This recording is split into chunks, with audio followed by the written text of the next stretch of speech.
오늘 우리에게 주시는 하나님 말씀은 누가복음 24장입니다. 오늘도 이 말씀을 통해서 하나님께서 우리 모두에게 은혜 주시기를 원합니다. 간밤에 평안하셨습니까?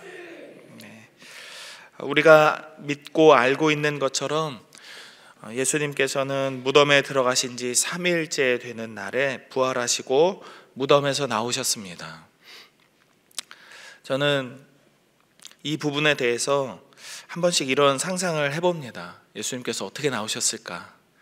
일어나실 때 천사가 옆에 와서 알람을 울려줬는지, 일어나실 때입니다, 기침하십시오 이렇게 깨웠는지, 아니면은 영차하고 일어나서 무덤을 나올 때 아이고 애들이 이렇게 돌을 큰 걸 해놨나 이렇게 밀면서 낑낑거리면서 나오셨는지, 그냥 그렇게 재미난 상상을 해봐요. 근데 어떻게 나오셨는지, 어떻게 일어나셨는지 우리는 아무도 모릅니다. 하지만 분명한 사실은 예수님께서 부활하셨다는 것입니다. 몇 명의 여자들은 예수님의 몸에 바를 향품을 가지고 무덤에 갔다가 이 사실을 알게 됐어요. 그래서 곧바로 사도들에게 달려가서 이 사실을 알려줍니다. 다른 사도들은 여자들의 이야기가 부질없는 말처럼 들려서 믿지 않으려고 했습니다. 그러나 베드로는 다른 박질에서 무덤에 달려가 이 여자들의 말이 진짜인지 확인해 보려고 했죠. 우리는 여기서 두 가지 사실을 한번 생각해 볼 필요가 있습니다. 한 가지는 예수님의 무덤을 방문했던 여자들의 숫자입니다. 10절의 말씀을 한번 보실까요? 10절의 말씀을 보면 이 여자들의 멤버 구성원이 누구인지 이야기해 줍니다. 막달라 마리아, 요한나, 야고보의 모친 마리아, 그리고 또 그들과 함께한 다른 여자들도 있었대요. 그러니까 이름이 나온 3명의 여자 말고도 또 몇 명인지는 모르지만 다른 여자들이 있었습니다. 신명기 19장 15절에 보면은 이런 말씀이 있습니다. 사람의 모든 악에 관하여 또한 모든 죄에 관하여는 한 증인으로만 정할 것이 아니요 2 증인의 입으로나 또는 3 증인의 입으로 그 사건을 확정할 것이며 라고 말씀합니다. 적어도 어떠한 일에 대해서 저 사람이 이런 일을 했어요, 혹은 저런 일이 있었어요 라고 말을 하려고 할 때, 어떠한 사건에 대해서 이 사건이 진실입니다, 내가 그 증인이에요 라고 말하려고 한다면 적어도 증인이 2명 아니면 3명이 있으면 된다라는 것입니다. 그런데 여자들은 이미 3명이 넘어갔죠. 3명이 넘었습니까? 안 넘었습니까? 3명이 넘었습니다. 지금 여기 대부분 여성분들이 앉아 계시는데 마음에 분노가 일어나지는 않으시나요? 이럴 수가, 여자들의 말을 믿지 않다니. 더 많은 이 여자들의 증언이 있었는데도 사도들은 여자들의 말을 허탄한 말로 여겼대요.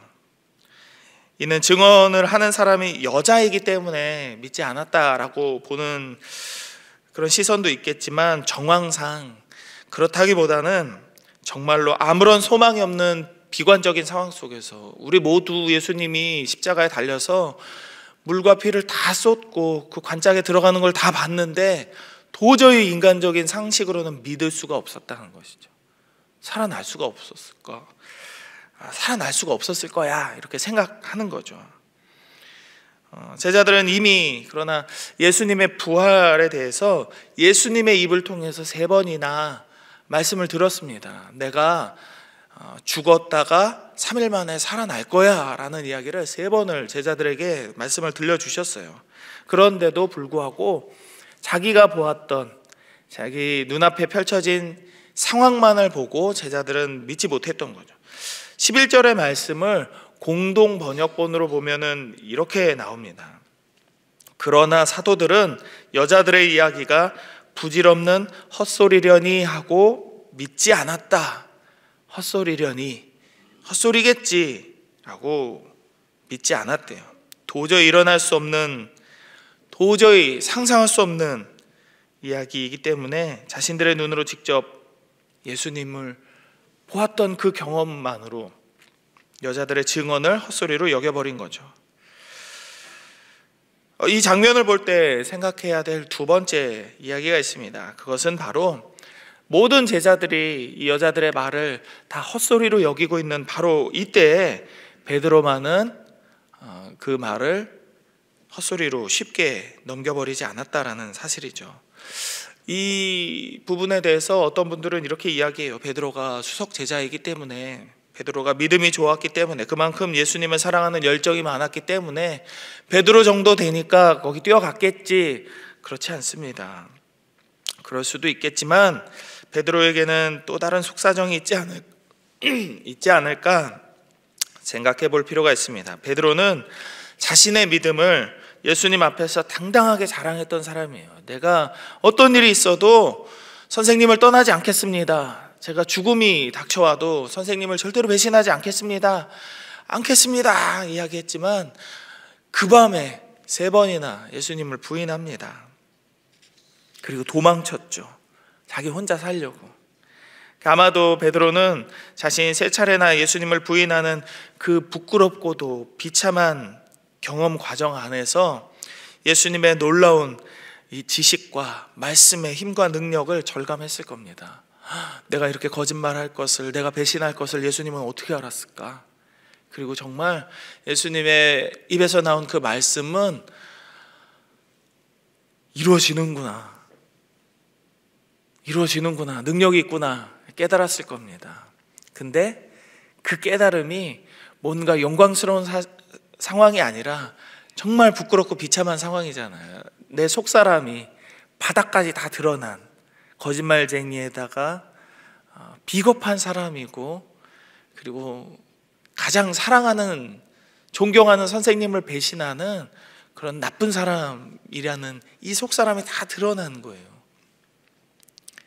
그러니까 베드로의 마음이 겸손해질 수밖에 없었겠죠. 함부로 자신하지 않고, 함부로 나 자신은 이런 사람입니다, 절대로 제 자신은 바뀌지 않을 거예요, 변하지 않을 거예요, 자신하지 않고 겸손해졌을 겁니다. 그래서 다른 사도들이나 제자들과는 달리 베드로는 예수님의 부활 약속을 결코 허투루 들어서 넘길 수 없었던 것이죠. 그리고 당연히 그 말씀의 능력을 다시 한번 확인하기 위해서 최대한 빨리 무덤에 달려갈 수밖에 없었을 겁니다. 똑같은 시간, 똑같은 예수님과 동행하면서 밤낮으로 먹고 마시고 생활했던 그 동일한 제자들일지라도 내면의 신앙적 경험이 다를 때 이렇게 다른 삶의 모습을 보여준다는 것을 우리는 볼 수 있게 됩니다. 베드로의 다른 박질 이후에 엠마오로 가는 두 제자의 모습이 등장합니다. 엠마오는 예루살렘에서 한 10km 정도 떨어진, 한 25리 정도 되는 인근 마을이에요. 글로바와 또 다른 제자 한 명은 엠마오로 가는 이 길에서 열띤 토론을 벌입니다. 토론의 주제는 당연히 빈 무덤이었습니다. 여자들이 아침에 달려와가지고는 예수님이 없어졌다, 부활하셨다는 이야기를 들었대. 그런데 그 두 사람 중 누구도 결론을 내릴 수 없었습니다. 토론만 열띠게 했을 뿐이죠. 말이 되냐? 세상에 사람이 어떻게 살아나? 그런데 살아났다며. 그럼 그 사람들은 누구지? 서로 옥신각신하면서 갑론을박했을 거예요. 심지어 그들이 대화하는 중에 예수님께서 함께 걸으시면서 대화에 참여했는데도 그들은 예수님을 알아보지 못했습니다. 예수님은 그들의 말을 다 들어주시고는 25절에서 뭐라고 말씀했습니까? 모든 것을 마음에 더디 믿는 자들이요, 아무리 들려줘도 아무리 보여줘도 믿지 못하는구나, 왜 못 믿니? 라고 이야기하시는데, 마음에 더디 믿는 자들이요 라고 책망하십니다. 한 번씩 이런 예화를 설교 때 하는데요, 제가 어릴 때 아버지 어머니한테 이런 이야기 많이 들었습니다. 너는 이렇게 말을 징그럽게 안 듣냐? 말을 안 듣냐? 이 말을 하는 것은 이 귀에 소리가 들려 안 들려 이걸 물어보는 게 아니에요. 방 좀 치워라, 먹었으면 바로 눕지 말고 몸 좀 움직여라, 책을 사놨으면 좀 펴놓고 봐라, 이런 말을 부모님이 하셨을 때 그 들은 말을 따르라는 거죠. 근데 그 말을 따르지 않는다, 말을 듣지 않는다, 그 말은 말을 들어먹을 마음이 없다라는 것이죠. 너는 아빠가 얘기해도 엄마가 얘기해도 네 마음속에는 들을 마음이 없구나 라는 것을 아버지 어머니가 저한테 이야기하신 거예요. 말 되게 안 듣는구나. 예수님도 똑같은 말씀을 하신 거죠. 마음에 더디 있는 자들이요, 너희는 아무리 진실된 말씀이 들려줘도, 진실된 증언이 보여줘도 들을 마음이 없구나, 너희 마음이 더디 있는구나 책망하시는 겁니다. 그렇습니다. 베드로와 사도들이 여자들에게 부활 소식을 들었을 때 베드로 외에는 아무도 부활의 증언을 믿으려 하지 않았습니다. 그리고 엠마오로 향했던 2명의 제자들도 마찬가지였습니다. 선지자들의 말은 물론이고 예수님께서 직접 부활에 대해서 3번이나 언급을 하셨던 내용에 대해서도 믿지 않고 있습니다. 여자들의 말을 믿지 않으려 했던 사도들이나 엠마오로 향했던 제자들이나 소위 믿음이 있는 자들이었기 때문에 제자로서 따라서 살았을 거예요. 예수님의 말씀을 철석까지 믿고 따르려는 그런 의지와 겸손한 순종의 마음이 분명히 그들에게 있었을 겁니다. 그러나 그들 대부분은, 베드로를 제외한 모든 제자들은 예수님의 부활 소식을 듣고도 예수님의 부활을 믿지 않았고 오직 베드로만이 그 사실을 확인하려고 했을 뿐입니다. 다시 여쭤보는 말씀이지만 베드로와 그들의 차이점이 무엇이었을까요? 베드로가 수석 제자였기 때문에? 아니면 다른 제자들이 베드로보다 믿음이 적었기 때문에? 아닙니다.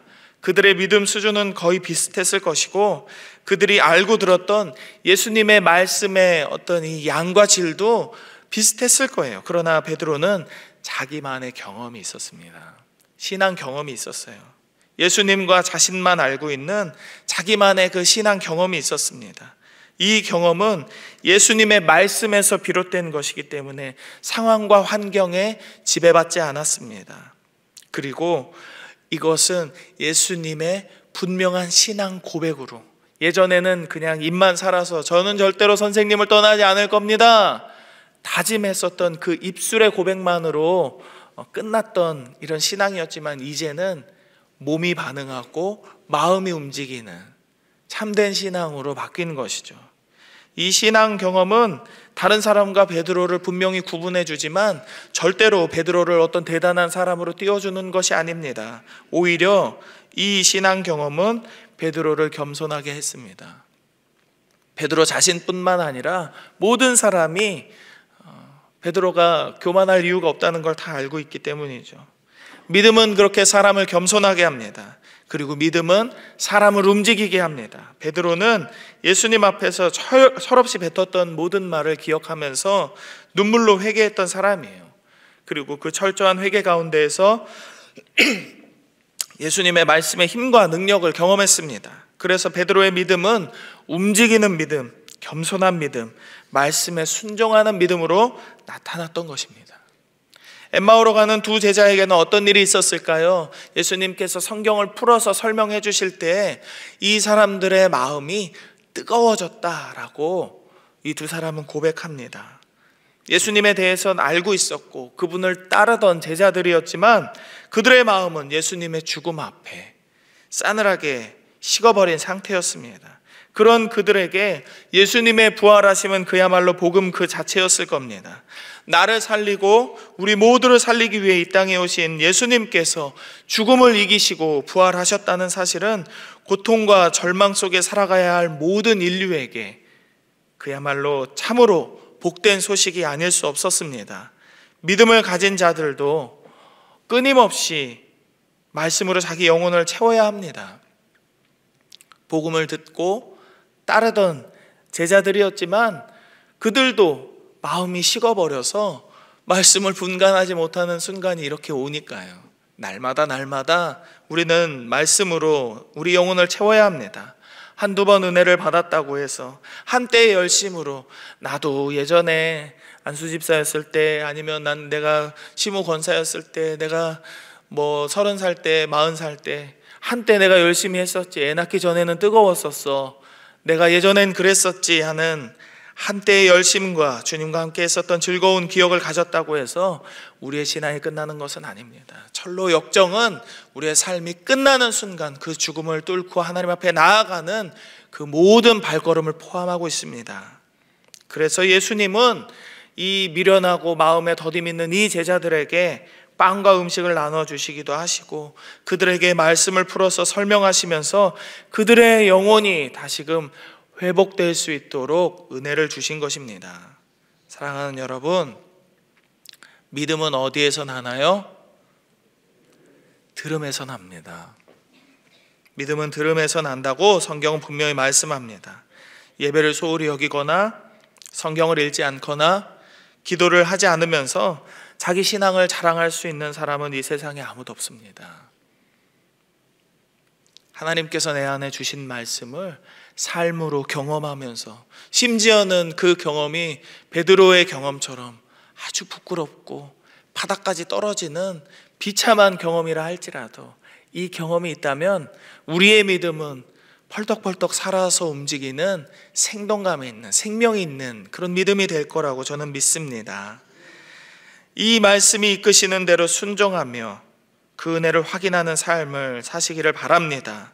들려지는 말씀으로 우리의 마음이, 우리의 가슴이 뜨거움을 유지할 수 있도록 신앙의 기본에서 멀어지지 않는 저와 여러분 되시기를 바랍니다.